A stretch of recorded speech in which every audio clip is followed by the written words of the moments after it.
네, 안녕하세요. 35차 한림 마이스 디스커버리 시작하겠습니다. 오늘은 저희 CES가 1월 달에 개최가 돼서 되게 많은 화제성이 있었었는데 2021 CES를 통해서 살펴보는 미래 전시회에 대해서 이야기를 나누려고 합니다. 그래서 오늘 우선 처음에 발제로 E3 글로벌의 박원주 대표님께서 좀 발제를 해주시고 같이 토론하실 분으로 경동기획의 이태원 대표님과 그다음에 K페어스의 신윤경 부장님을 모셨습니다. 우선 한 분 제가 박원주 대표님부터 인사 먼저 부탁드리겠습니다. 네, 안녕하세요. 반갑습니다. E3 글로벌의 박원주입니다. 대표님 E3 글로벌 말고 또 4차 산업 협회도 하시잖아요. 네. 한국 인더스트리 4.0 협회를 맡고 있습니다. 그 뒤에 제 소개가 있어서 그건 아, 생략했습니다. 네네네, 알겠습니다. 이태원 대표님도 간단하게 소개 부탁드리겠습니다. 네, 안녕하세요. 감독님의 이태원입니다. 감사합니다. 대표님 목소리가 조금 작게 들려서요. 네, 조금 이따가는 네, 가까이 해주시면 좋을 것 같아요. 네. 네, 우리 신윤경 부장님도 인사 부탁드리겠습니다. 안녕하세요. 전시 주최하는 K버스 신윤경입니다. 잘 부탁드립니다. 네, 감사합니다. 그럼 앞에서도 잠깐 말씀드린 것처럼 이제 CES가 제가 생각하기에 한국인이 가장 사랑하는 전시회가 아닐까 싶어요. 정말 한국에서 10,000명 이상씩 참가한다라고 하니까 엄청난 화제성을 갖고 있는 전시회인데 올해는 코로나 때문에 온라인으로 개최가 되었었죠. 그래서 그런 부분에 있어서 CES에 이제 삼성전자 계실 때 워낙에 CES나 대형 행사에 많이 참가하셨었고 아까 잠깐 말씀해 주셨던 4차 산업 4.0 그 인더스트리 단체를 운영하시면서 또 이런 행사에 대해서 조금 다른 시각을 갖고 계시지 않을까 싶습니다. 그래서 박원주 대표님께서 2021년 CES의 개최의 어떤 의의와 결과 뭐 이런 내용을 먼저 발제를 해주시면 감사하겠습니다. 네, 그럼 발표를 시작하겠습니다. 예, 지금 화면에 지금 보이시는 이 건물이 아직 화면 이제 공유가 안 됐습니다. 안 됐어요? 아, 화면 공유 버튼 누르시고 네. 네, 됐습니다. 나오나요? 네, 잘 나옵니다. 예. 예, 지금 보이시는 그 화면에 건물이 이제 CES가 열리는 라스베가스 컨벤션 센터입니다. 한 10여 년 전에 제가 참가했을 때 찍은 전경입니다. 앞에 큰 한 100m짜리 5개 광고가 붙어 있는데 오늘은 그 CES가 일단 지난 1월 초에 온라인으로 진행이 돼서 좀 시간이 많이 지났죠. 그래서 2021년 CES를 특정해서 뭐 리뷰한다기보다는 CES라는 전시회를 제가 한 20여 년 지금 직접 참가도 하고 모니터링을 하면서 우리 기업에게, 기업은 두 파트가 있죠. 실제 이 전시회에 참가하시는 기업이 있고 또 이 주최사라든가 이 전시 산업, 마이 산업에 관련된 또 이런 서비스 산업에 계신 기업들이 있습니다. 이 양쪽의 두 가지의 시각으로 제가 좀 CES를 통해서 앞으로 우리 전시회 어떻게 펼쳐질지에 대해서 좀 말씀을 드리도록 하겠습니다. 예, 뭐 아까 잠깐 소개드렸지만 저는 이제 삼성전자 해외 마케팅실에서 그 휴대폰이나 여러분 잘 아시는 뭐 TV, PC를 가지고 전 세계를 다니면서 이런 전시회나 뭐 신제품 발표회 이런 이제 기업 이벤트를 총괄한 사람이었습니다. 이제 2015년에는 이제 회사를 나와서 현재는 이제 E3 글로벌이라는 회사를 지금 경영을 하고 있고요. 2015년부터 이제 화두가 된 4차 산업혁명 관련된 해외 기업이나 또 관련 전시회를 가서 현지에서 세미나를 하고 또 기업인들하고 이제 현지 기업들 견학도 하고 이런 일을 하고 있습니다. 보시는 것처럼 이제 독일의 SAP 등 이제 세계적인 이런 또 디지털 트랜스포메이션 기업 제 본사를 가서 이렇게 미팅도 하고 또 전시회, 이건 이제 하노버 메세라고 하는 유명한 독일의 산업 전시회인데 이런 데 가서 실제 그 현지 기업들과 그 만남을 통해서 트렌드를 파악하고 있습니다. 그리고 이제 제가 그 모든 이런 해외 그 행사를 마치면 이제 또 세미나 그 레버 미팅을 현지에서 주재합니다. 그래서 많은 우리 기업인들하고 지금 한 5년 넘게 4차 산업혁명의 핫플레이스를 가고 있는데요. 그 중에 이제 많은 문의가 들어오는 전시회에 가고 싶다 하시는 게 이제 CES예요, 사실은. 근데 여기 보시는 것처럼 CES가 원래는 라스베가스가 아니고 1967년에 뉴욕에서 시작을 했죠. 그러다가 이제 한 80년대 이제 라스베가스로 넘어왔는데 어, 지금 보시면은 이제 그 파란색으로 밑에 보시는 그 숫자들이 있습니다. 그래서 오늘 그 이 웨비나 하기 전에 좀 이렇게 알아보니까 요번에 한 48개국 1,900여 업체가 참가를 했다고 합니다. 근데 그러니까 재작년이구나. 2020년도에, 작년이구나. 2020년 1월에 그 참가한 업체에 비해서 현저히 좀 줄어들었죠. 한 55% 이상 감소를 했고요. 그나마 이제 또 미국 기업이 이제 한 567개사가 나왔는데, 역시 미국 자체 내에서도 지금 뭐 각 주별로 이동이 어렵고 그러다 보니까 4분의 1로 대폭 감소를 했고, 중국 업체는 뭐 더 많이 지금 6분의 1 정도로 줄어드는 걸 볼 수 있습니다. 숫자로. 반면에 이제 한국 업체는 여전히 그 CS에 대한 사랑, 관심이 있다 보니까 많이 줄진 않았어요. 많이 줄진 않고 대기업 중에서는 이제 SKT하고 현대차가 매년 나오다가 이번에 온라인에서도 불참을 했습니다. 그래서 이렇게 숫자로 보는 CS를 봤을 때 확실히 이제 지금 많이 감소를 하고 있다 이런 걸 좀 볼 수 있고요. 네, 이게 지금 이제 CES 그 센트럴 홀에 들어가는 입구에 설치되는 그 CES를 상징하는 게이트입니다. 그리고 이제 우측에 보시면은 이제 CES 역대 세계 최초로 선보인 그런 홈 엔터테인먼트 제품들, 뭐 레이저 디스크라든가 컴팩트 디스크, 캠코더 이런 제품들이 전부 이 CES에서 세계 최초로 언베일을 했던 히스토리를 갖고 있고요.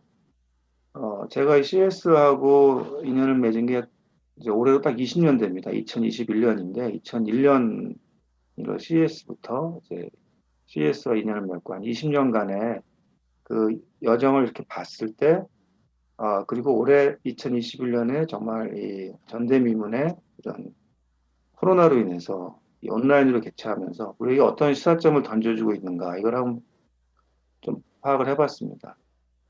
2001년 1월에 그 여기 지금 이제 좌측에 보는 분이 CES의 주최 기관인 컨슈머 테크놀로지 어소시에이션 미국 그 소비자 기술협회 회장인 게리 샤피로 회장이고요.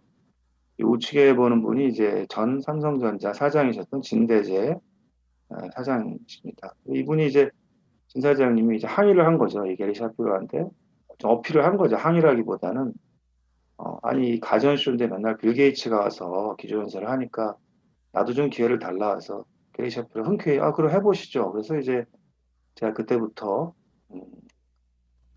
이 진 사장님의 CS 개막 기조연설 오프닝 키노트 스피치를 동양인 기업 최초로 이걸 기회를 따내셔서 여기 TF로 참여해서 2002년 1월 달에 참여를 한 바가 있습니다. 네, 이렇게 지금 피날레를 잘 끝났습니다. 하여튼 굉장히 힘들었지만 그 CES라는 무대에 일본 기업도 못한 동양 기업 최초의 기조연설을 했었고요.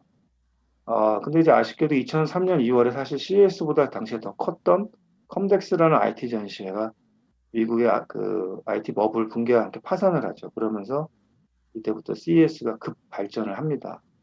그래서 CEIT 모두 아우르는 종합 전자쇼로 급속히 발전을 하고 또 마침 타이밍이 이 가전 기업들이 이 브랜드를 알리기 위해서 이 전시 마케팅 전략이 좀 정량적인 부분, 즉 전시 면적을 넓히거나 또는 5개 광고를 많이 게재하거나 이런 쪽으로 바뀝니다. 그러면서 이제 이 보시는 것처럼 삼성이나 소니도 700평 되는 굉장히 이제 큰 최대 면적으로 참여를 하고 LG도 한 618평 이런 식으로 어, 새 경쟁을 하는 거죠. 네. 지금도 좀 이런 규모가 있는데 여기서 몇몇 기업은 또 사라진 기업도 있습니다. 이제 일본 기업들이 많이 사라졌는데 또 2005년, 2006년 이때는 이제 한국, 일본 전자기업들이 세계 최대의 TV 사이즈를 가지고 막 경쟁했습니다.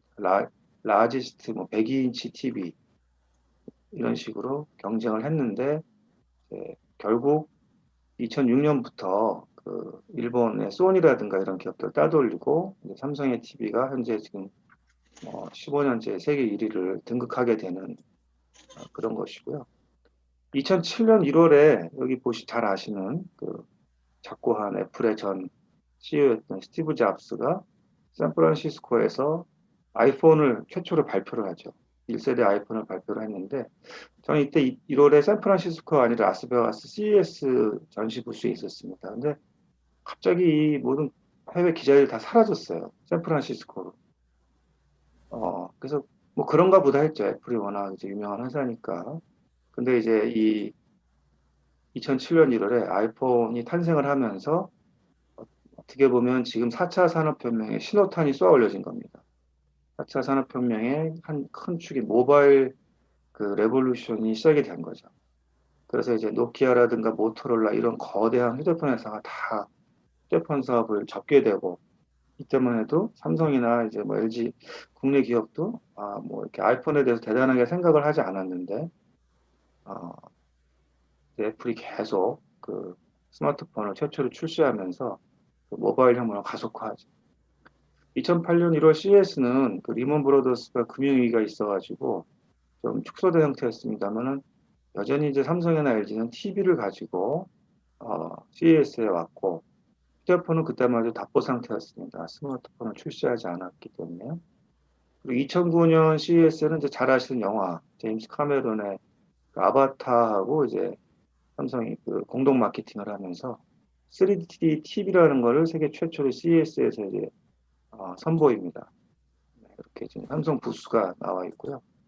3D TV를 이제 시연하는 이런 전시관도 운영을 했고 소니도 역시 톰 행크스라는 유명 배우를 기조연설에 출연시켜서 3D TV를 막 소비자들에게 어필을 했습니다. 드디어 이제 2010년 CES는 삼성이 스마트폰 갤럭시 S1을 출시하면서 막 애플을 막 추격하기 시작하는 거죠. 그래서 여기서도 이제 보시면 CES가 2000년대 초중반에 TV의 어떤 기싸움으로 가다가 2000년대 중반 오면서 2010년 이후에 이제 모바일 제품들이 또 등장을 하고 경쟁을 하게 되는 겁니다. 2011년 이제 CES 같은 경우는 이제 스마트 TV라고 그래서 본격적으로 TV에 이제 인터넷 랜선을 꽂아서 TV로 이렇게 인터랙티브한 방송을 볼 수 있는 그런 스마트 TV가 또 나오기도 하고요. 2011년에 아우디나 포드가 이제 전기차의 어떤 컨셉카 정도를 가지고 슬슬 이제 CES에 노크를 하기 시작합니다. 또 2012년 CES는 2008년 베이징 올림픽, 2010년 상하이 엑스포 이후에 중국 기업이 많이 이제 CES에 참가를 하게 되고요. 2015년 CES에는 드디어 이제 가전에도 사물 인터넷, IoT를 부착한 제품들이 본격적으로 등장을 합니다. 그리고 우리에게 이제 4차 산업혁명이라는 화두로 막 번지기 시작한 게 이제 바로 2015년 이후부터죠. 그래서 전자산업에서도 뭐 기계나 로봇, 뭐 의료산업과 함께 이 4차 산업혁명이 본격적으로 이제 가시화가 됩니다. 또 한 가지 큰 이제 뭐 변화는 2015년 CES부터 자동차 기업들이 본격적으로 참가를 합니다. 특히 이 독일 메르세데스 벤츠의 회장님이 디터 제츠 회장이라는 분이 그 벤츠의 자율주행 전기차 컨셉카를 직접 타고 이 사람이 무대에 등장합니다. 그래서 그때 이제 많이 센세이션을 일으켰죠. 어떻게 그 모터쇼도 아니고 프랑크푸르트에서 세계 최대 모터쇼가 있는데 거기를 제껴두고 이분이 미국까지 와서 이렇게 하느냐. 그래서 이제 패러다임이 시프트 되고 있다. 자동차가 기계 제품이 아니라 하나의 어떤 전자제품으로서 가고 있다라는 비전을 제시하게 되는 거죠. 그 이후에 이제 많은 자동차 기업들이 CES의 문을 두드립니다. 우리 현대차도 또 빠지지 않고 CES에 나왔고요. 또 이제 2015년 CES부터는 CES 아시아가 런칭을 하죠. 상하이에 런칭을 했고, 그 다음에 또 재개발을 합니다. 라스베가스 컨벤션 센터가 기존에 한 18만 스퀘어미터 정도의 전시장이 있었는데, 요거를 이제 23만 스퀘어미터로 늘려서 재개발을 본격적으로 시작을 하죠. 워낙 많은 기업들이 참가를 하기 때문에. 그래서 이제 2016년 CES에는 또 무슨 일이 있었냐면, 그 원래 CEA였습니다. 주최사가 컨슈머 일렉트로닉스 어소시에이션이었는데 이름을 바꿔요. 협회 이름을 컨슈머 테크놀로지 어소시에이션 CTA라고 바꿉니다. 단어가 일렉트로닉스에서 테크놀로지로 하나 바뀌었을 뿐인데 이게 굉장히 확장성이 생기는 거죠. 컨슈머 테크놀로지라고 소비자 기술이라고 하면 이거는 가전뿐만 아니라 뭐 로봇, 자동차 여러 가지 제품들을 다 커버할 수 있는 영역이 됩니다. 이 전시 주최사가 이런 브랜딩 전략을 바꿨다는 것도 굉장히 획기적이죠. 어떻게 보면. 네, 물론 CES라는 브랜드는 유지하는데 이제 협회의 그 회사 이름을 바꾸기 시작합니다. 그리고 2017년에는 이제 CES가 50주년이 됩니다. 그래서 이제 그 세계 최초 혁신 상품들을 계속해서 출시를 하는데 도움을 주었던 전시고요. 또 중국의 이제 첨단 산업들이 비약적인 발전을 하죠. 중국 제조 2025 뭐 이런 캐치프레이즈도 내걸면서 뭐 화웨이라든가 이런 하이어 이런 레노버 이런 기업들이 대규모로 부수 참가하고 화웨이 CEO가 이제 CES 키노트에서도 자사의 통신 제품을 선보이기도 합니다. 화웨이는 뭐 CES뿐만 아니라 스페인에서 열리는 모바일 월드 컨그레스에서도 가장 큰 그 전시 규모로 참가를 하고 중국에서 전 세계를 띄워서 거래선을 데려올 정도로 어마어마한 이제 영향력을 발휘하게 되죠. 2018년에 그런데 이제 1월 달 그 2018년에 2017년에 트럼프가 취임하면서 미중 무역 전쟁이 시작됩니다. 그러면서 이제 약간 중국 기업들이 좀 분위기가 약간 가라앉으면서 구글이 이제 CES에 안 나왔었어요. 안 나오다가 최초로 참가를 했고요. 또 2019년 CES 보면 이제 우리 기업들도 그렇고 해외 기업들도 그렇고 이 CES 주최사인 CTA에서 주는 이노베이션 어워드라는 혁신상이 있습니다. 이거를 이제 뭐 한 30개, 40개씩 막 삼성이나 LG가 수상을 하고 또 이게 사실 무슨 표준 인증도 아닌데 이게 뭐라고 이걸 받으면 이제 이 로고를 가지고 이런 매장에서 계속 전시 종료 후에도 리테일에서도 마케팅으로 활용을 하기 때문에 이 CES 혁신상의 밸류를 기업들이 굉장히 쳐주고 있다. 지금까지도 그렇습니다. 저도 이제 이걸 어플라이 하느라고 많이 이제 고생을 했는데 그래도 이제 우리 혁신 제품들이 좋으니까 또 한국 기업들이 많이 대거 수상을 했어요, 그동안. 2020년 1월은 사실 아슬아슬하게 오프라인으로 열렸죠. 그러니까 2020년 1월 말 이후부터 이제 굉장히 심해졌고, 1월 초에 CES는 좀 걱정을 했는데, 그래도 코로나를 피해서 열리긴 했습니다. 그리고 우리 현대자동차가 자동차 기업에서 이제 스마트 모빌리티로 간다, 산업이. 이런 거를 이제 정의성 회장이 이제 공개를 합니다. 뒤에 보시는 것처럼 이제 UAM이라고 하는 어번 에어 모빌리티라는 컨셉 제품을 보이면서 이 옆에 있는 외국인은 이제 우버의 CEO인데 우버랑 이런 뭐 에어 택시도 하자 뭐 이렇게 해서 컨버전스 사실 제가 2001년부터 그 디지털 컨버전스라는 거를 계속 슬로건을 삼성이 했는데 진정한 이제 컨버전스의 시대가 열린 거죠. 여기 보시는 것처럼 이게 이제 현대가 구상하는 스마트 시티입니다. 그래서 길이 막히면 이렇게 텔레포트로 해서 공중으로 날아서 이동을 한다. 뭐 이런 개념의 그 모빌리티 수단, 자동차가 아닌 또는 뭐 자동차도 됐다가 뭐 팔리기도 됐다 하는 이런 복합 제품을 만들고 전자회사인 소니 역시 또 전기차 시제품을 공개하면서 우리도 이제 만들 수 있다 뭐 이런 식으로 또 공개해서 센세이션을 일으켰습니다. 그래서 이제 이거는 그 미래에셋증권에서 정리한 2020년 작년 CES의 결론, 퓨전, 결국 컨버전스라는 얘기죠. 산업 간의 그 융합이 활발히 일어나고 5G라든가 이런 초연결을 통해서 그 융합되고 있다. 결국 이게 4차 산업혁명이 주는 메시지죠. 이런 것들이 이제 CES에서 직접 눈으로 확인하고 체험하고 또 거래선이 와서 상담을 하고 고객 경험에 기반해서 연간 계약을 체결하고 이런 일들이 활발하게 이루어졌습니다. 지난 한 50여 년간 이루어졌고요. 또 결국 이제 이 삶의 만족도가 올라간다. 그러니까 환경에 대한 고민, 또 인류 사람들이 여가 시간이라든가 헬스에 대한 환경에 대한 관심이 커져가고 있다. 이렇게 살짝 마무리가 됐는데 결국 이제 비슷하게 또는 환경이나 이런 또 헬스면에서는 올해 CES가 좀 더 강화가 됐죠. 그래서 이제 올해 CES는 어떤 메시지가 나왔나?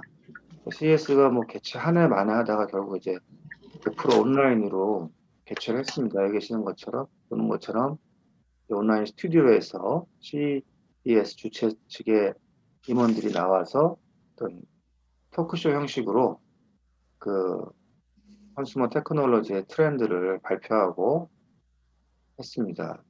그 마이크로소프트의 CEO인 사티아 나델라가 CES에서 한 얘기는 아니지만 이 CTA의 임원들이 인용한 문구죠. 그래서 이제 지난 그 2달 동안 정말 2년에 걸쳐서 할 디지털 트랜스포메이션이 2달 만에 일어났다.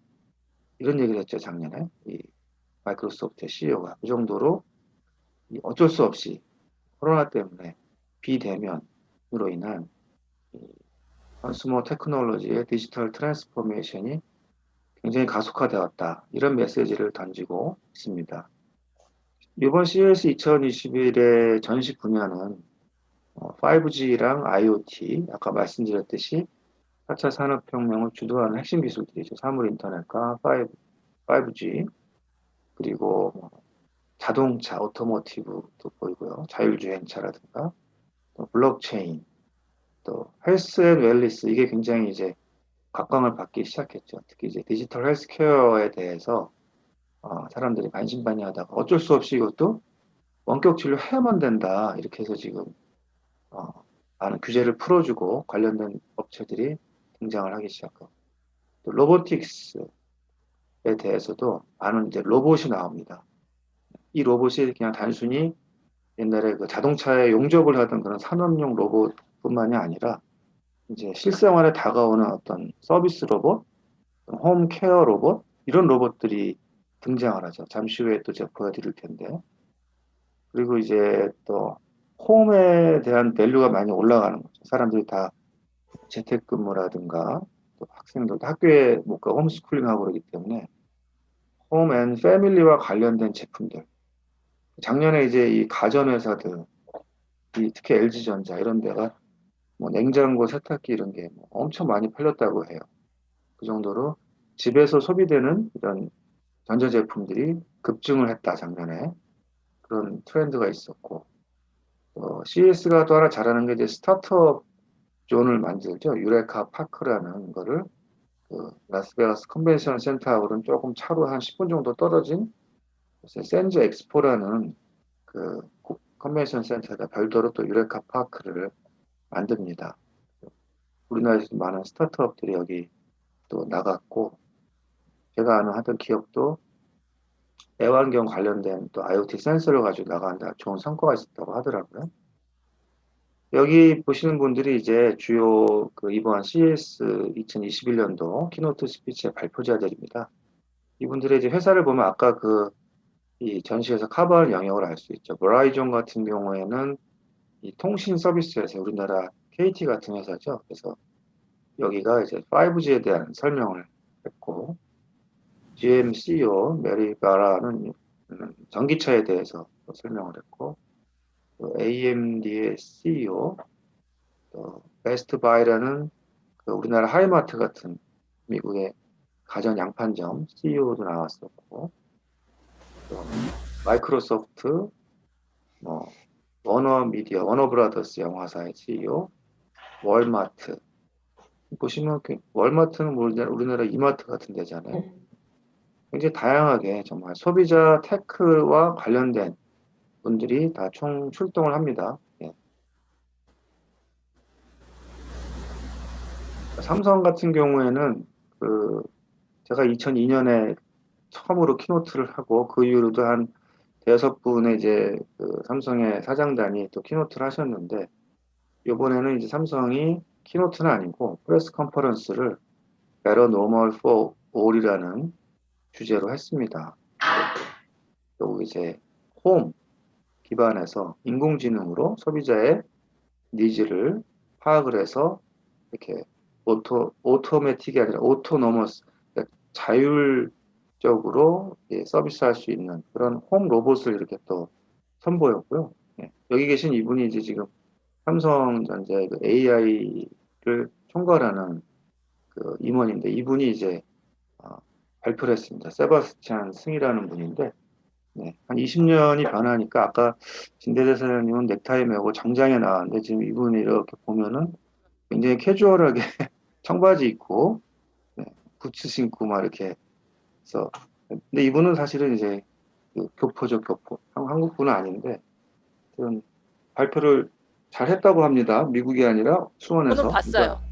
엄청 보셨어요? 잘하셨어요. 예. 예, 이분은 뭐 네이티브 스피커이기 때문에 발표는 잘했고, 근데 이제 다 한국에서 찍은 거죠. 스튜디오에서 이걸 찍어서 이제 라이브 송출만 한 거죠. CES 기간에. 또 LG 같은 경우는 Life is Good이라는 브랜드 슬로건을 갖고 있는데, 이번에 Life is On이라고 그래가지고 언택트를 강조하는 또 프레스 컨퍼런스를 했고, 작년에 이제 LG가 굉장히 혁신적인 롤러블 TV라는 거를 CES에 발표했는데, 이번에는 또 롤러블 휴대폰, 여기 롤러블 휴대폰을 발표합니다. 별명이 이게 상소문폰이래요. 이렇게 쫙 펼치면은 상소문처럼 이렇게 쫙 올라간답니다, 이게. 네. 그런데 이게 이렇게 좋은 제품을 발표하고 또 와서 한 달 만에 LG가 지금 휴대폰 사업을 뭐 정리한다, 뭐 이런 뉴스가 들려가지고 좀 안타까운데, 하여튼 우리나라의 하여튼 이 양대 전자회사인 삼성과 LG가 한 뭐 20여 년째 지금 CES에서 아주 주연 배우 중에 또 회사로서 활약을 많이 하고 있습니다. 네, 여기 지금 이 표가 그 CTA에서 발표한 2021년 CES의 메인 트렌드입니다. 보시면 디지털 헬스, 디지털 트랜스포메이션, 로보틱 앤 드론, 비이클 테크, 요건 이제 전기차 자율주행차고, 5G, 커넥티비티, 스마트 시티. 보면은 사실 뭐 이렇게 2020년의 트렌드하고 겹치는 부분이 좀 많아요.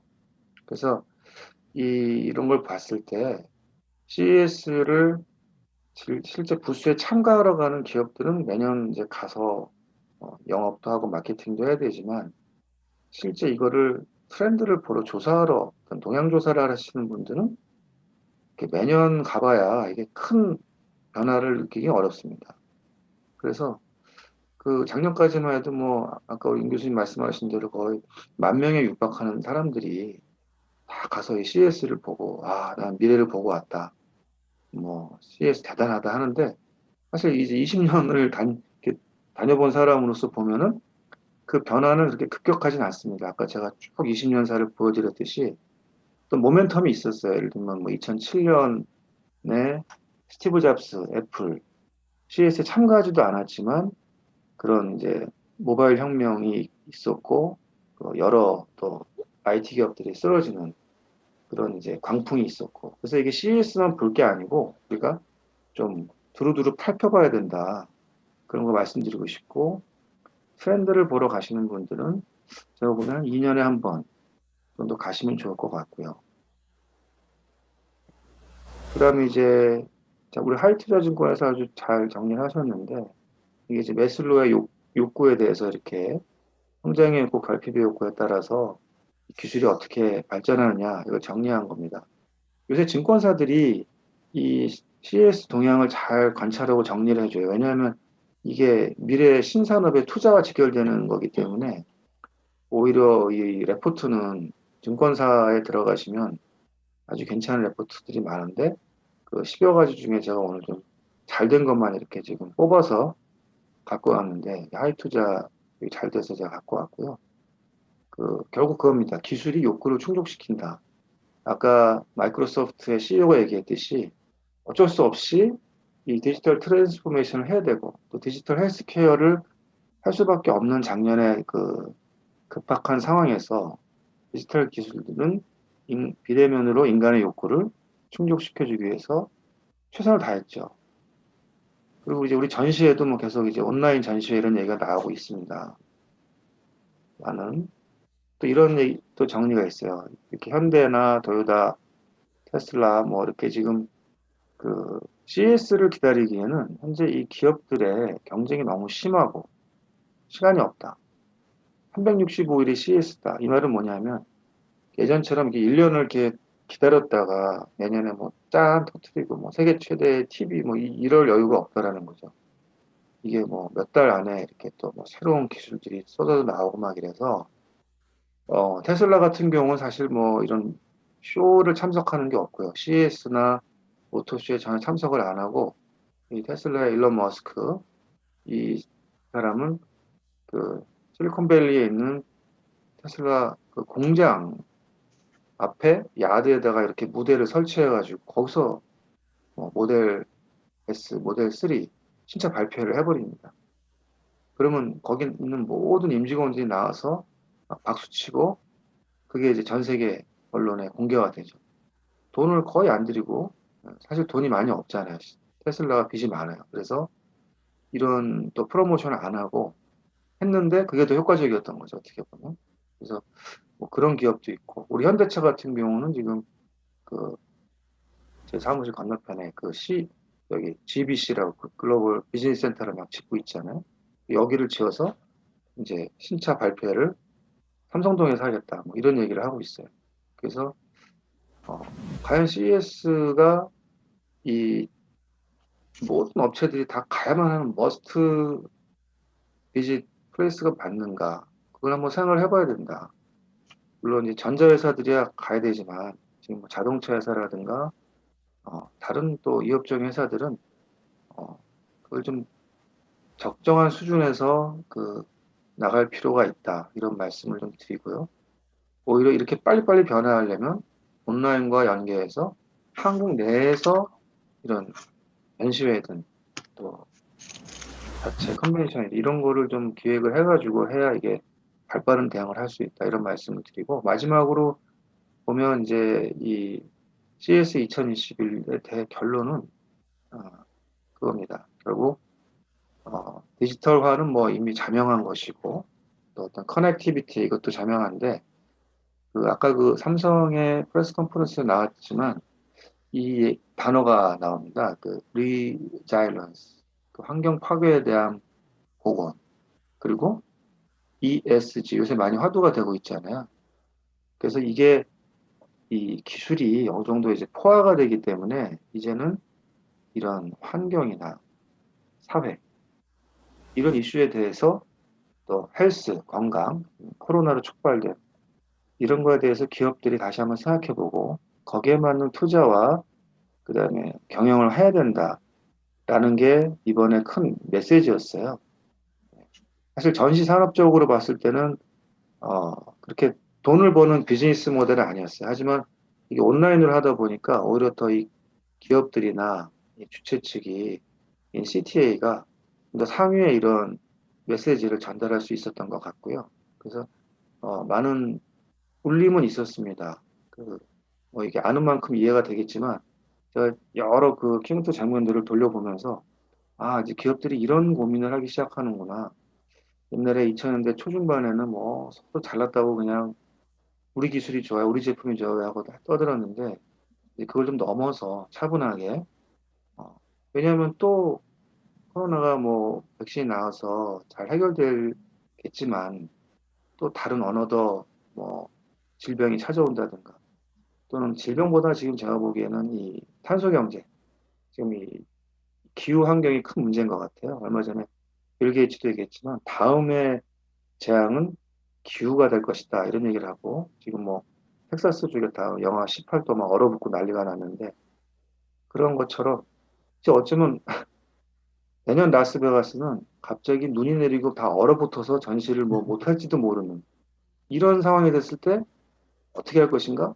근데 이제 요번에 우리가 하나 솔루션을 얻은 거죠. 아, 온라인으로 할 수 있다라는 걸 얻어서 대비는 합니다만 실제 이제 이런 이슈가 터지면 사실 오프라인의 전시 산업이나 또 그 라스베가스에 있는 그 후방 산업들, 뭐 호텔이라든가 레스토랑, 뭐 이런 공항, 렌트카, 뭐 이런 여러 이 출장자들을 위한 서비스 산업들이 다 지금 무너지고 있고 실제로 그 저도 많이 이렇게 표를 샀던 그 거래선들을 위한 그런 어 저기 공연하는 그 태양의 서커스 같은 경우는 모든 공연이 다 중단이 돼서 지금 태양의 서커스가 거의 뭐 하산하기 파산 직전이라고 하더라고요. 그래서 이런 걸 봤을 때 이쪽 전시 산업이나 마이스 산업에 있는 어, 관계자분들 또는 학계에서는 이 온라인만 우리가 볼 게 아니라 이렇게 바뀌는 기업 환경에서의 오프라인의 전시와 컨벤션을 어떻게 우리가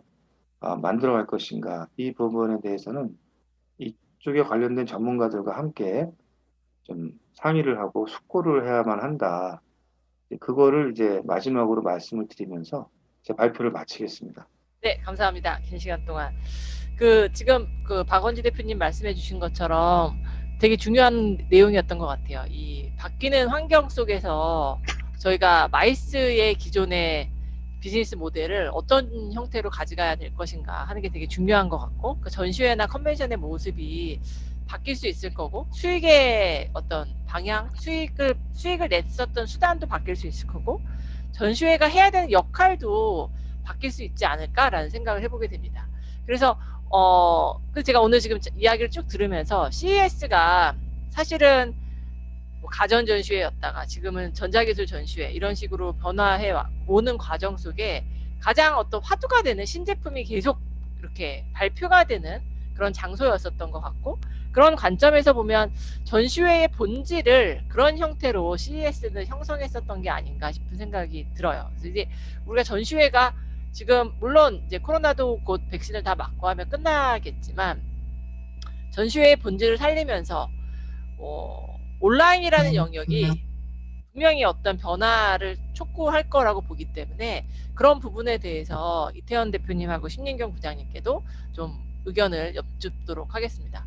그래서 이태원 대표님, 우선 저희가 뭐 사전에 드렸던 것처럼 온라인 전시회 그 경동기획은 원래는 이제 그 디자인 장치를 제일 크게 하셨던 국내에서 가장 큰 장치 업체셨고, 지금은 아까 이야기 들어보니까 그것 말고 전시회 주최도 하시고 다양한 사업을 하시는 것 같아요. 대표님이 보시기에 앞으로의 미래의 온라인 전시회의 어떤 방향성이랄까? 그 오프라인 전시회하고는 어떤 형태로 병행이 될 수 있을 거라고 생각하시는지 먼저 좀 여쭤보도록 하겠습니다. 어려운 주제를 맡겨주셔갖고 많이 했고요.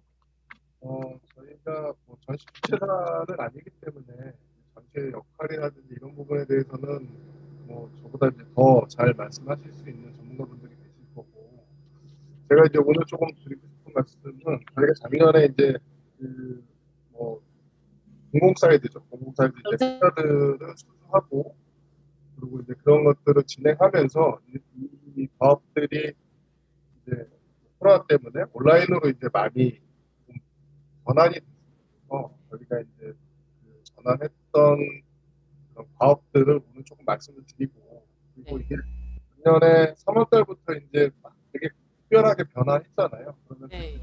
약간의 흐름이 있었더라고요. 그런 부분을 대표님 조금 가까이 오시거나 소리가 약간 계속 그래서 약간 오프라인 전시회하고는 어떻게 병행이 가능할지에 대해서 그냥 뭐 되게 짧은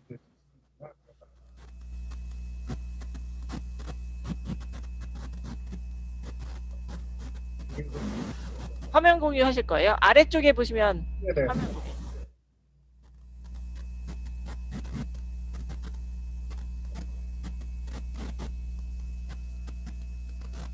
화면 공유 되셨어요. 전체 화면은 아닌데.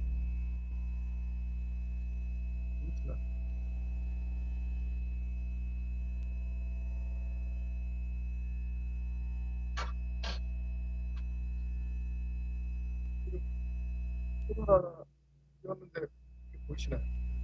네, 온라인 전시회 전환 사업 정리해서 네, 표 네. 보입니다.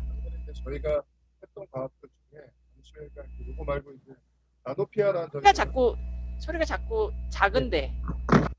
나노피아라는 전시회가 이제 하나 한번이 됐었습니다. 대한민국 에너지 대전은 뭐 잘 아시는 행사일 수 있고, 수자돌의 뿌리산업 기술대전 같은 경우에는 당연히 이제 소부장이 조금 굉장히 사회적인 이슈가 되다 보니까 온라인으로 강행을 했던 거죠. 나노피아라고 이제 그 나노산업 관련해서 이제 경남에서 조그맣게 하는 전시가 있어요. 그렇고 중단 안 하시고 이제 강행을 하셨습니다. 온라인. 저희가 에너지 대전 같은 경우에는 행사에 대해서 이제 어떻게 이제 전환을 할 것이냐라고 얘기를 했을 때, 한 5월 달까지 이제 굉장히 좀 회의를 많이 하다가 결국에는 플랫폼 기반의 전시로 좀 바꿔보자. 이렇게 해서 이제 진행을 했고요.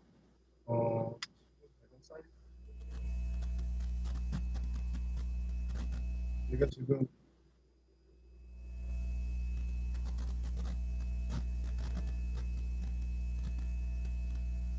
아직 개발을 하고 있습니다. 이 사이트에 대해서 개발을 하고 있고, 그래서 페이지를 또 보시면 일반적인 저희가 전시에 대한 사이트하고 비슷하게 구성이 되어 있습니다. 참가 기업이 있고, 바이어가 있고.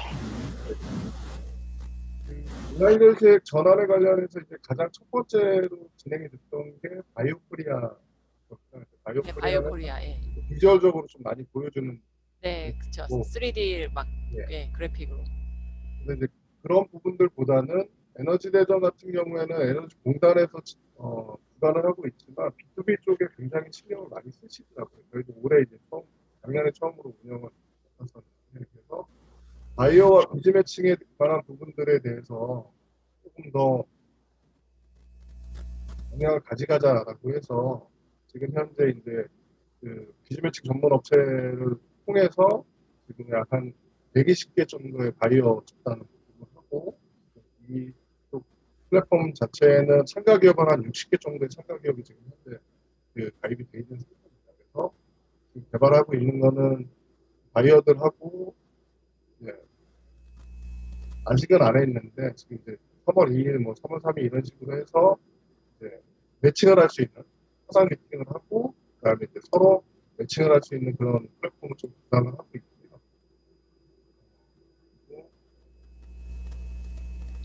지금 홈페이지를 공유해 주시는 건가요? 네네네. 아, 저희는 이 표밖에 지금 안 보이는데. 아, 그러세요? 네. 그 화면 전체를 아마 공유해 주셔야지. 네네. 바탕화면을 공유해 주셔야 돼요. 아.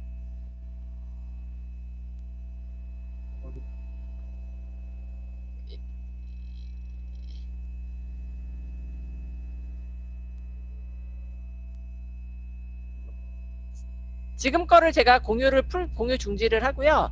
다시 지금 공유를 누르셔갖고 바탕화면을 선택해 주시면 아마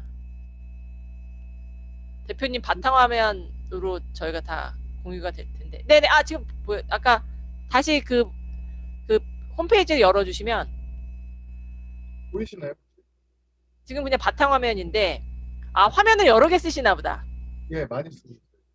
아, 그러면 아마 이렇게 선택을 하셔야 돼서 저희가 지금 안 보이는데, 지금 그냥 바탕화면만 보이고 있어요. 그 컴퓨터 온라인 웹페이지 화면을 이 메인 바탕화면 쪽으로 옮겨 오시거나 그래야지 공유가 될 수 있을 것 같은데. 아, 예, 보입니다.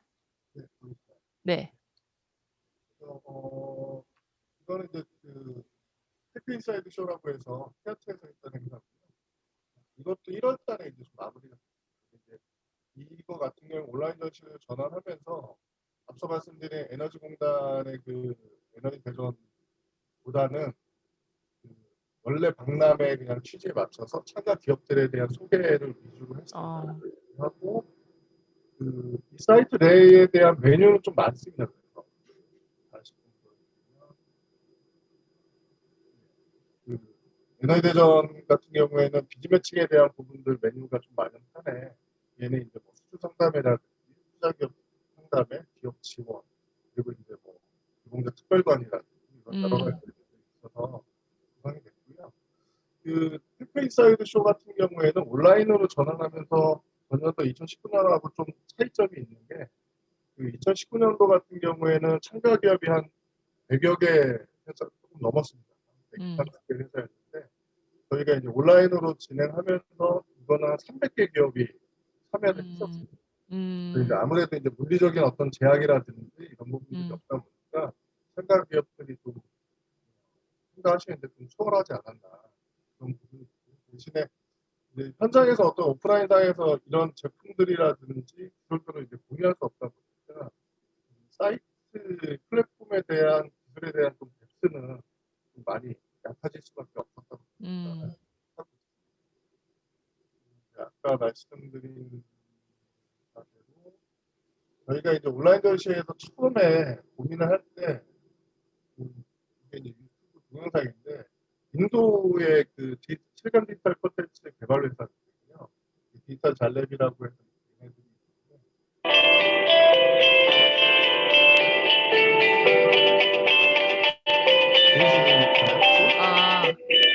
굉장히 잘 만들었어요. 처음에 온라인 전시회는 이런 식으로 이제 좀 아까 앞서 다이어트라고 말씀드렸지만 이런 식으로 이제 보여주는 형식의 이런 것들을 좀 많이 논의를 했었어요. 근데 진행이 되다 보니까 맞아요. 초기에는 저런 형태가 많았죠. 네, 그래서 네. 이제 작년 여름쯤에 진행이 됐던 이번 이제 국내에서 진행이 됐던 보드게임뿐이거든요. 얘는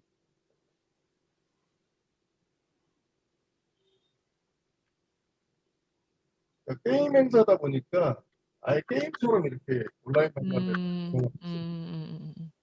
구성을 해서 운영을 했는데 이거 같은 경우에는 좀 문제점이 저도 이제 접속을 좀 해봤는데 잘 안 되는 게 굉장히 프로그램이 무겁더라고요. VR로 그렇죠. 무거워서. 예.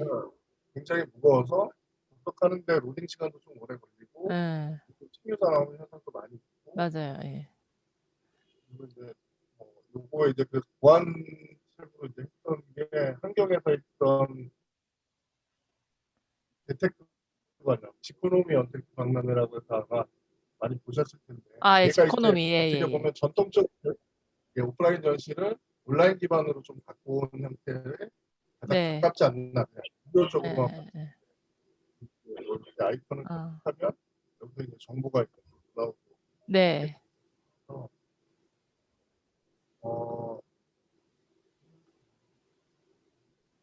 네.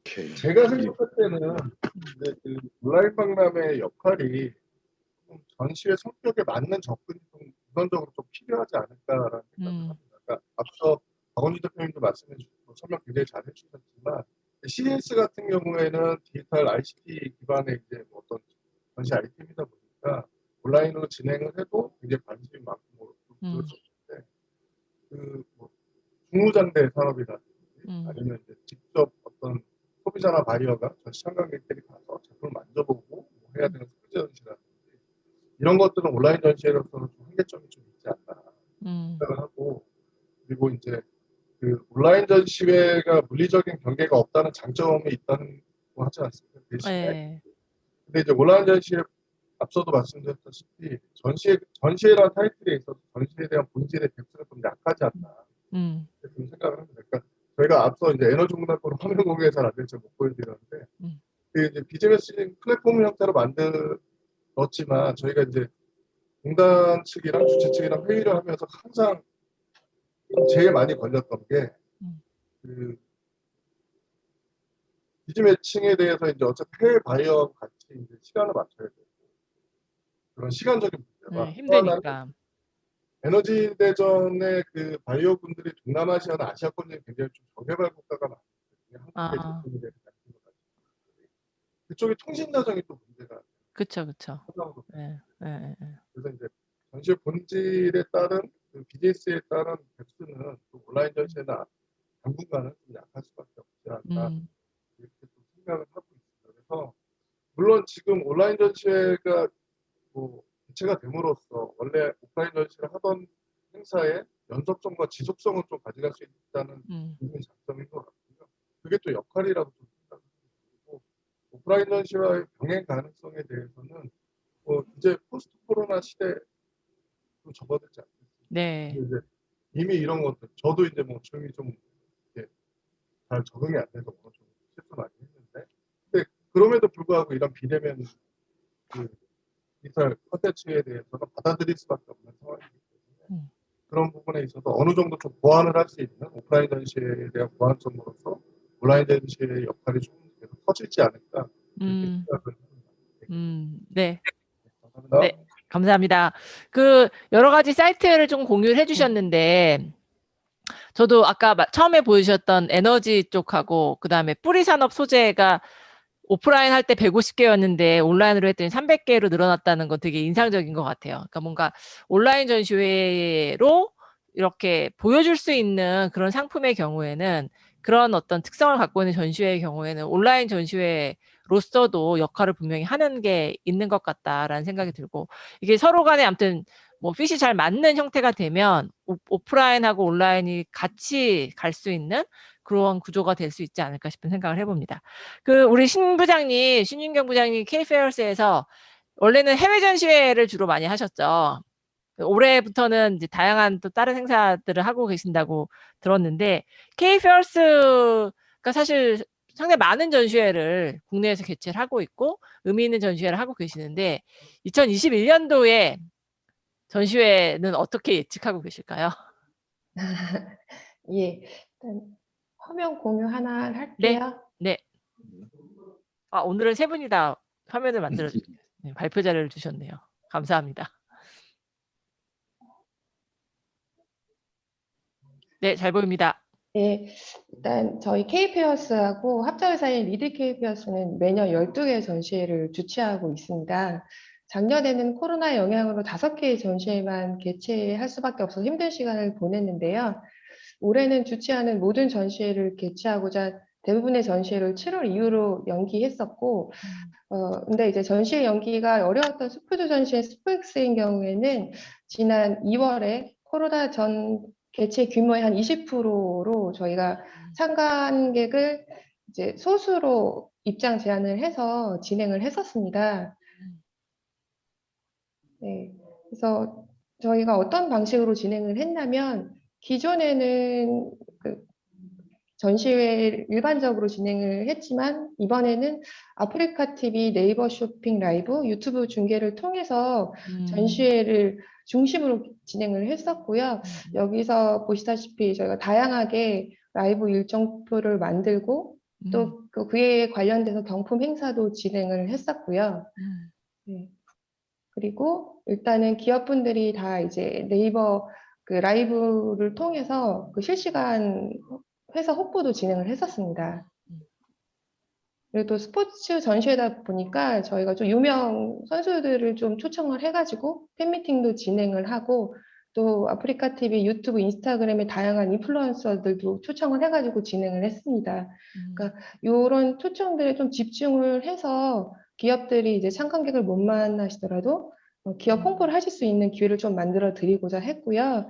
네, 저희 입장에서는 새로운 시도를 통해서 전시회를 개최했다는 성과는 있었는데 사실 전시 후 진행한 결과 조사에서는 상업체분들이 온라인 채널을 통해서 회사 홍보는 많이 됐는데 근데 이제 전시장에서 새로운 고객을 직접 만나는 것이 실질적으로 회사에 더 도움이 됐을 것 같다. 이런 말씀을 하시더라고요. 그래서 뭐 이렇게 저희가 새로운 시도를 했던 것과 또 코로나 전 개최했던 전시회 결과를 가지고 내년도도 준비를 해야겠다 이렇게 생각을 했었습니다. 또 저희가 그 다음 달 월드 IT 쇼라는 IT 전시회를 개최 예정이고요. 사실은 전시회가 꽤 오래됐고 한국의 CES로 성장을 하기 위해 노력을 많이 했는데 아직은 좀 한국에서만 유명한 전시회 이렇게 진행을 하고 있습니다. 참가업체 모집, 관람배 홍보를 진행을 하고 있는데 결과는 전년도에 못 미치는 상황이고요. 전시회 참관객 수가 전년 대비 줄어들 것이 예상되기 때문에 실질적으로 참가 업체와 참가객이 만날 수 있는 기회를 좀 더 만들어드리기 위해서 화상 수출 상담에, 구매 상담에 더 투자하여 준비하고 있습니다. 또한 전시 웹사이트에 참가 업체 소개 부분을 좀 추가해서 참관객들이 참가 업체 정보를 자세히 알 수 있게 하고 있습니다. 네. 그리고 올해는 저희 회사 대표 전시회인 코마리는 10월에 개최가 되는데요. 코마리는 조선해양 전시회로 현대, 삼성, 대우 등의 대형 조선사를 만나기 위해 해외 참가사가 많은 행사입니다. 하반기에도 코로나로 인해서 여행이 자유롭지 않아 전시회에 올 수 없는 해외 참가 업체를 위해서 부스에 대리인을 세우고 온라인 미팅을 할 수 있는 리모트 시스템을 활용할 계획입니다. 올해까지는 코로나 전보다 전시회 규모 및 개최 성과가 어려울 것으로 예상하지만 하반기에 전시회들을 각 전시회 성격에 맞춰서 다양한 방법을 통해 참가 업체와 참관객의 매칭 건수를 늘릴 수 있도록 준비하고 있고요. 내년 그리고 내후년에도 전시회를 해야 되기 때문에 다양한 방법을 시도할 계획입니다. 네, 끝나셨나요? 네. 예, 감사합니다. 네. 아까 스포엑스에서 네이버 커머스랑 같이 이 쇼핑 라이브 하셨는데 이제 결과를 들어봤더니 별로 만족해 하지 않더라라고 이야기를 주셨는데 네. 저희가 일전에 카페쇼에 신현대 대표님을 모셔갖고 카페쇼에도 네이버 커머스가 같이 와갖고 구성을 했었는데 신 대표님이 그런 말씀을 해주셨어요. 코로나만 아니면 사실 네이버랑 같이 할 이유가 없다 이런 얘기 해주셨었는데 K펄스에서 보기에도 커머스하고의 어떤 코퍼레이션이나 이런 것들이 과거의 전시회만큼의 뭔가 그런 기대만큼은 아직은 좀 미약하다 이렇게 생각하시나요? 네. 일단은 이커머스 말씀해 주셔서 여기 신기술을 접목한 신제품들은 직접 검증이 필요하고 이후에 또 제품 구매로 이어질 수 있기 때문에 이커머스를 통해서 제품 판매가 이루어지지 않았고 그거에 대한 어려움을 이번에 현실적으로 경험한 것 같아요. 이번에 개최한 스포엑스 전시회 참가자 피드백을 통해서 다시 한번 확인할 수 있었고 구매자와 수요자가 직접 만나서 제품과 기술을 체험하고 비즈니스로 연결되는 전시의 본질에 더 집중하기 위해서는 우리가 이제 온라인 전시회를 보조제 역할로 잘 활용해야 하지 않나라고 생각을 했고요. 온라인 전시회를 통해서 지속적인 참가자 정보 업데이트, 꾸준한 컨퍼런스 및 교육 프로그램이 유지가 돼야 이제 참가사, 주최사, 또 관람객의 신뢰가 두터워지고 그로 인해서 오프라인 전시회로 만났을 때 시너지 효과가 더 커지지 않을까라고 예상을 해서 저희는 내년도 행사를 또 하반기 전시회 이렇게 준비하려고 하고 있습니다. 그러면 혹시 내년에도 네이버 커머스나 이런 데랑은 계속 같이 우선 해보실 건가요? 예, 왜냐하면 이제 참가 업체분이 기업 홍보를 하는 면은 긍정적이라고 말씀을 하셨기 때문에 예, 또 내년도에도 코로나의 영향이 어떻게 될지 모르는 상황에서 참관객 수가 코로나 전 상황만큼 올라가지 않을 수도 있기 때문에 참가 업체분들의 만족도를 위해서 두 가지를 병행해야 되지 않나 그렇게 생각합니다. 그러면 현재 네이버하고 K페어스하고 네이버 커머스가 네이버 쇼핑에 들어오지만 무슨 서로 돈을 주고 이런 관계는 아니신 거죠? 일단은 전시산업진흥회 전시주차협회를 통해서 올해 작년 이렇게 협약 관계로 진행이 됐었고요. 근데 이제 참가사가 여기 보시면은 이제 쇼핑 라이브 일정표에 올라온 기업들한테 참가비를 좀 받아요. 그래서 예, 그 형태로 유지가 되고 있기 때문에 아, 예, 저희는 이 툴을 이제 기업분들이 원하는 아, 기업분들이 유료로라도 원하시면 쓰시게끔. 해드리게 하고 있는 거죠. 그런 형태로 되는군요. 그러니까 저희가 되게 아직 전 세계 다른 나라들 국가 전시회들 에서 이런 어떤 라이브 커머스하고 이렇게 접목되는 전시회가 이렇게 성공적이었다라는 게 딱 보이진 않는 것 같아요. 뭐 중국이나 이런 데 있다는 것 같긴 하지만 저도 정확하게 어디가 하는지 모르겠는데 그래서 어떻게 생각하면 국내에서 한국에서 이런 것들을 좀 더 이렇게 선도적으로 이끌어 나갈 수 있는 분야도 될 수 있을 것 같고 여기서 가시적인 성과가 나오게 되면 또 전시회 모습이 또 바뀔 수도 있지 않을까 싶은 생각을 해보게 됩니다. 혹시 뭐 이태원 대표님께서도 이 이커머스하고 전시회의 융합이란 말은 좀 어색하지만 같이 윈윈할 수 있는 그런 형태라고 보시나요? 좀 질문을 드리고 싶은데 질문 예. 저희가 이제 그 플랫폼을 개발하고 하다 보니까 발주자 입장에서는 이 플랫폼에 대한 부분은 자꾸 이제 쇼핑몰 네. 생각을 하세요. 네.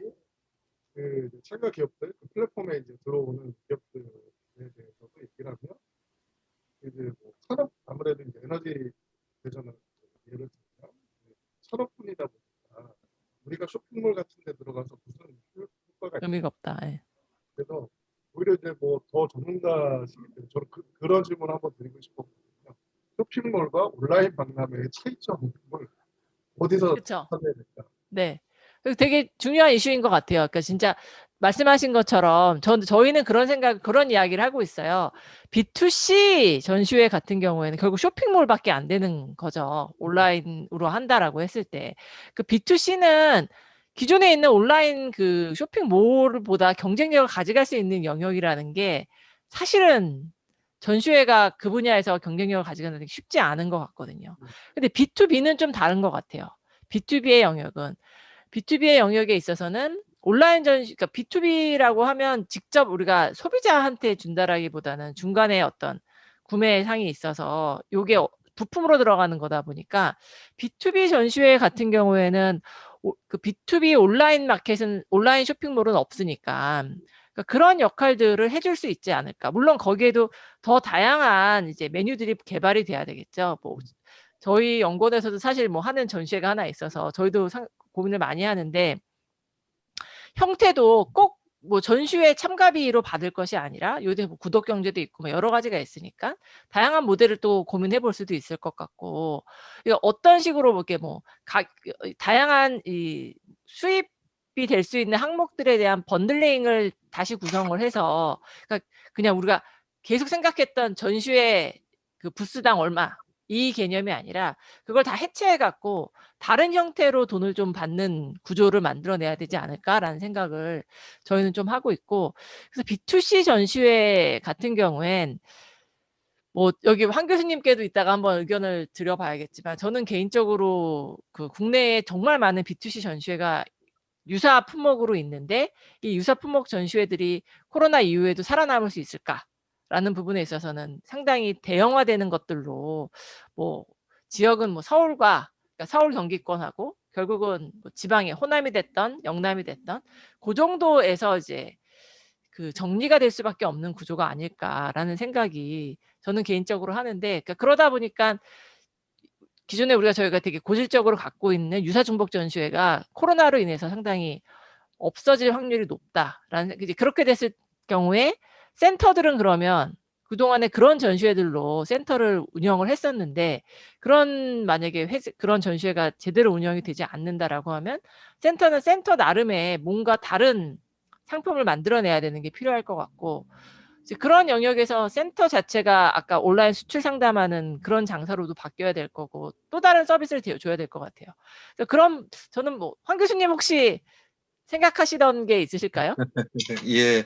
아니, 지금 이제 B2C 유사 중복 전시회 얘기가 나왔는데, 이거는 이제 지금 우리 온라인, 우리가 작년 이전에도 이제 계속 문제가 제기가 됐고 그쵸. 했는데, 차제의, 개인적 생각으로는, 이거를, 우리 B2C 전시회에 그 아이템 바이 아이템으로 한국의 대표 어떤 브랜드를 만들어서 만약에 뭐 특정한 뭐 만약에 웨딩쇼라고 하면 웨딩쇼 서울, 웨딩쇼 부산 하든지 어떤 이런 식의 개념을 온라인으로 엮으면서 뭐 어떤 저 뭡니까 계절별로 좀 기간을 좀 달리한다든지 어떤 그런 식의 개념을 통해서 우리 B2C 전시회 스스로도 충분히 쇼핑몰 못지않은 기능을 가져가면서 우리 전시회 고유의 어떤 본질적인 기능을 같이 믹스를 해서 좀 더 쇼핑몰보다는 더 나은 같이 그러면서도 상당히 시적절한 그런 그 뭐랄까 트렌드를 좀 보여준다면 그것도 하나의 좀 승부수가 될 수 있겠다. 그래서 좀 과감하게 생각을 해보면 이번 우리가 코로나를 겪으면서 우리 유사중복 전시회에 대해서 뭐 주최를 하시거나 아니면 지금 얘기한 어떤 센터의 경우에도 한번 과감한 생각을 좀 전환을 하면 좀 어떨까? 욕심을 내면 그렇게 되도록 우리 뭐 정부나 또는 기관 차원에서도 조금 어떤 유도하는 그런 정책적인 그런 노력이 좀 필요하지 않을까 생각을 좀 해봅니다. 예.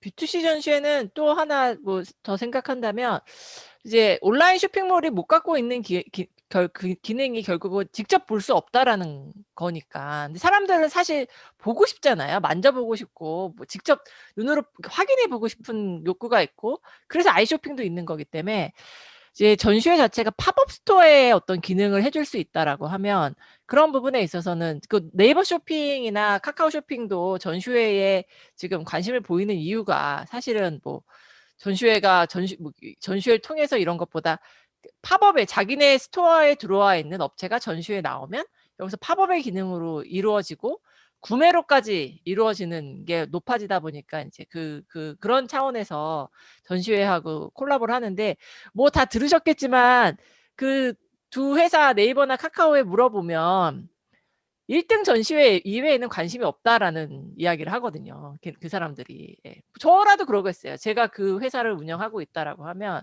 1등 전시회에 모든 업체가 들어와 있고 우리 커머스에 들어와 있는 업체들은 1등 전시회에 이미 나가고 있다라고 하면 굳이 이거를 막 이렇게 해야 할 이유가 있을까라는 그런 생각을 할 수 있겠죠. 그래서 그런 쪽에 관심이 있다라고 저도 알고 있는데 이제 그런 어떻게 생각하면 만약에 일반 전시 주최자가 여기서 어떤 돌파구를 마련해야 된다라고 하면 어렵겠지만 지금부터라도 독자적인 어떤 이런 라이브로 뭔가를 진행할 수 있는 그런 온라인상에 그런 채널이 만들어져야 되겠죠. 그래서 자기의 DB를 왕창 모아서 이 DB를 갖고서는 싸울 수 있는 그런 여력이 생기면 모르겠지만 이제 그게 이제 사실 뭐 한 해, 두 해 갖고 되는 일은 또 아니다 보니까 그런 어려운 점이 있지 않나라는 생각을 해보게 됩니다. 박원지 대표님도 혹시 뭐 부연 얘기해 주실 게 있으실까요?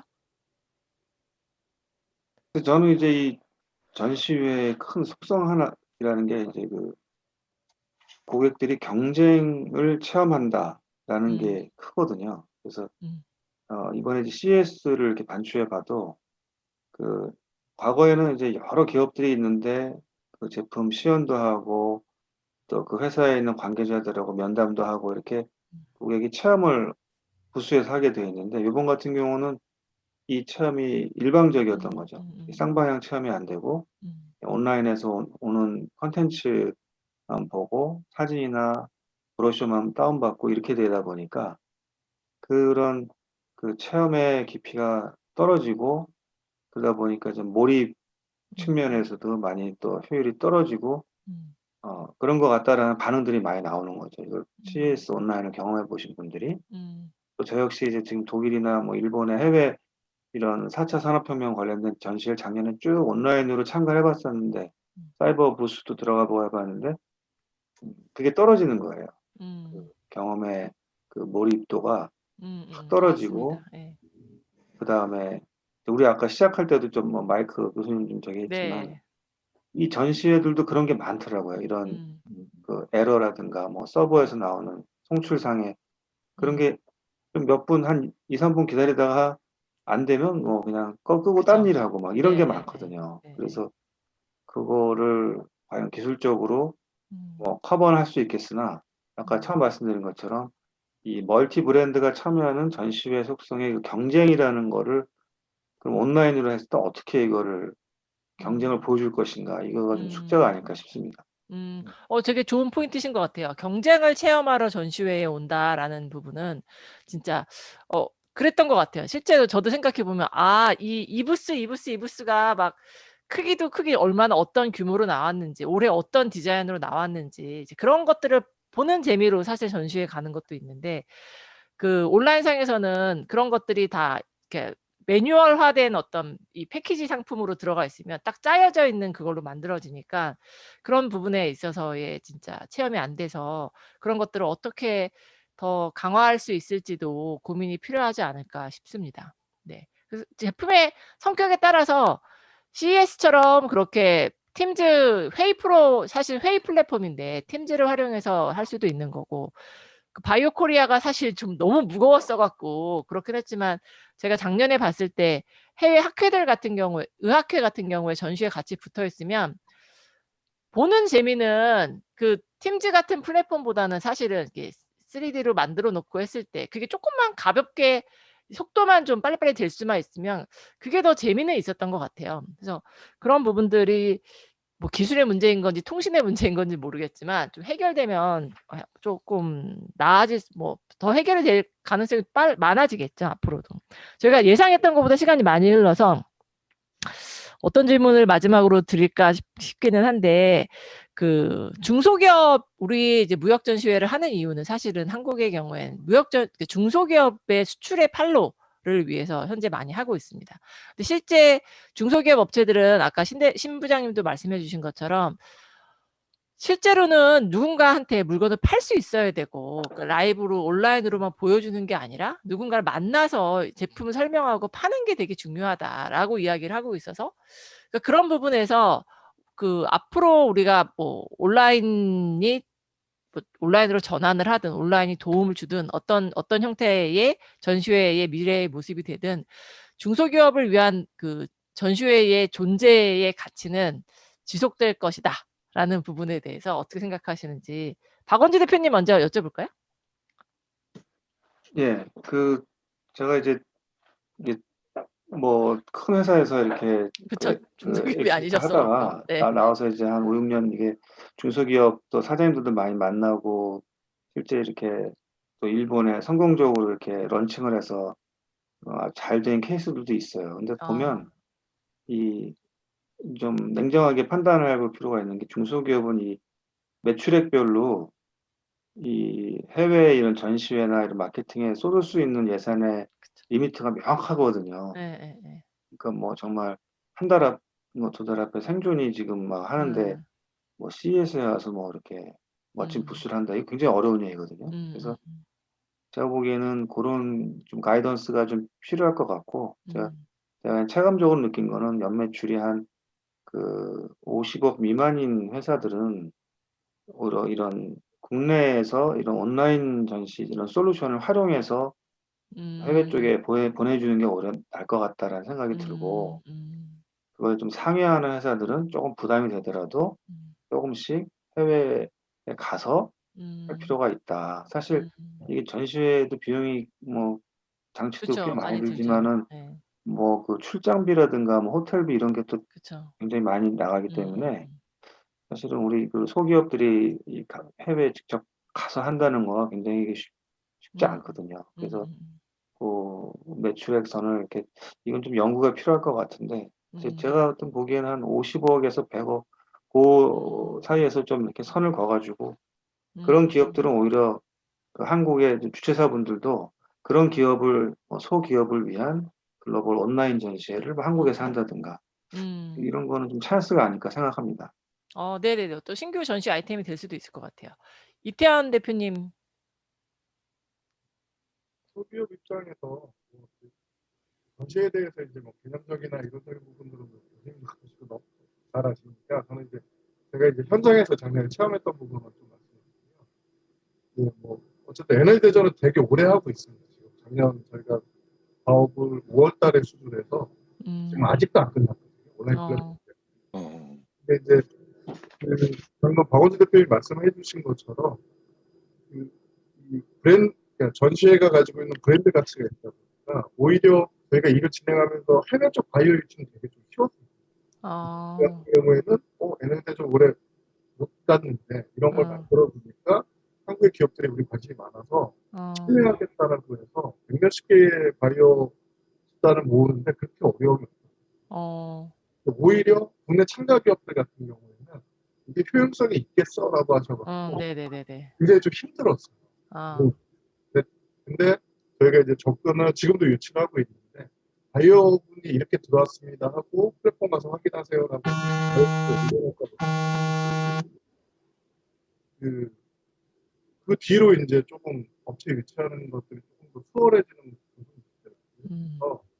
중소기업들 같은 경우에는 뭐 오프라인 전시회가 더 효율성이 좋겠지만 바오니들 말씀처럼 온라인 전시회라도 있으면 바이오들하고 계속해서 뭔가 좀 만날 수 있는, 접촉할 수 있는 계기가 되기 때문에 온라인 전시회가 그런 부분에 있어서는 역할이 조금 더 있지 않을까라는 생각.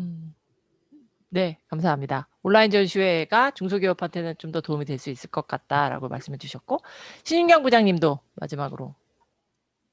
네, 그간 이제 팔로 개척을 위해서 중소기업분들하고 정부가 국내 전시회보다는 해외 전시에 참가에 집중하고 또 정부 지원도 국내 전시 지원보다 굉장히 부분이 그렇죠. 컸었거든요. 맞아요. 예. 그래서 해외여행이 자유롭지 않은 코로나 이후에 정부가 이제 국내 전시회에 해외 바이어를 온라인이든 오프라인이든 초청을 할 때 그거에 대한 지원을 좀 많이 해외 전시에 나갔던 지원만큼 돌려서 해주면 중소기업들이 국내 전시회를 통해서 국내 그리고 해외 판로 개척을 할 수 있게 될 거고 이로 인해서 한국의 전시 사업이 발전하고 또 국내 중소기업도 함께 성장하는 그런 미래를 기대하고 있습니다.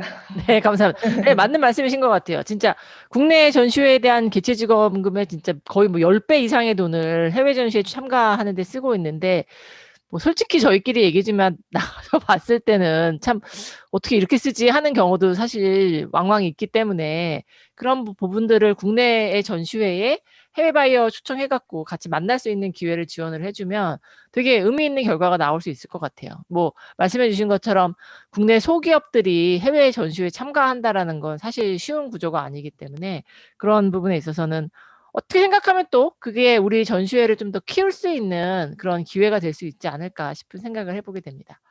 네, 그러면 오늘 긴 시간 너무 감사드리고요. 혹시 뭐 더 못다 하신 말씀 있으신 분 계실까요? 없으시죠? 네, 알겠습니다. 그럼 오늘 여기서 마치겠습니다. 감사합니다. 네, 감사합니다. 네.